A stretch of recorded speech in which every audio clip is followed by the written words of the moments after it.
Тау-тау хәбәр Милли музейда ҡунаҡта. Бында республикабыҙҙың тәүге президенты Мортаза Рәхимовҡа арналған яңы күргәҙмә асылған. Әйҙәгеҙ бергәләп сәйәхәт ҡылайыҡ. Дуҫтар, ә һеҙ ваҡыт машинаһына ышанаһығыҙмы? Ошо бүлмәләр аша үҙеңде икенсе быуаттағы һымаҡ тояһың. Ысын! Күргәҙмә Мортаза Рәхимовтың 90 йыллыҡ юбилейына арналған. Тәүге президентыбыҙҙың үткән тормош юлын, уның бай тарихын һаҡлай. Кем ул Мортаза Рәхимов?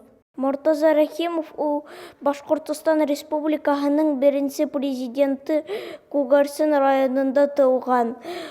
Еще ул бик күп мәктәптәр асҡан. Музейҙа нимә оҡшаны? Миңә музейҙа Мортаза Рәхимовтың эш урыны оҡшаны.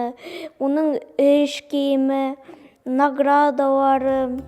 Беренсе бүлмә уның ғаиләһенә арналған. Бында Мортаза Рәхимовтың ата-әсәһе, туғандары менән төшкән фотолары һаҡлана. Оҙонлоғо 2 метр булған стендҡа Мортаза ағайҙың тиҫтәләгән туғандарының исемдәре һыйған. Шулай уҡ был бүлмәлә оҙаҡ йылдар нефть заводында эшләгән Мортаза Рәхимовтың эш документтары, абруйлы кешеләрҙән бүләккә алған ҡорамалдарын күрә алаһығыҙ. Был күргәҙмәлә Мортаза Рәхимов тураһында нимә белдең? Был күргәҙмәлә мин Мортаза Рәхимовтың шәжәрәһен белдем, уның хоккей яратҡанын белдем.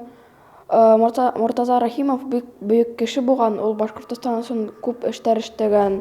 Мортаза Рәхимов үҙ ғүмерендә 4 тапҡыр президент булып һайлана. Халҡы өсөн бөтә көсөн һалып, тырышып эшләгән президент бик күп дәүләт наградалары, дипломдар менән бүләкләнә. Улар менән төпкө бүлмәгә инеп танышып сыҡтым. Мортаза Рәхимовтың кабинеты матур булған икән. Барыһы ла үҙ урынында һымаҡ. Президенттың ултырып яҙыша торған эш өҫтәле, ручкаһы, ҡағыҙы, хатта ултырғыста костюмы ла шул килеш эленеп тора. Бына үҙе лә килеп инер һымаҡ. Эш өҫтәле эргәһендәге витриналарҙа Мортаза Рәхимовтың шәхсән әйберҙәре урынлашҡан.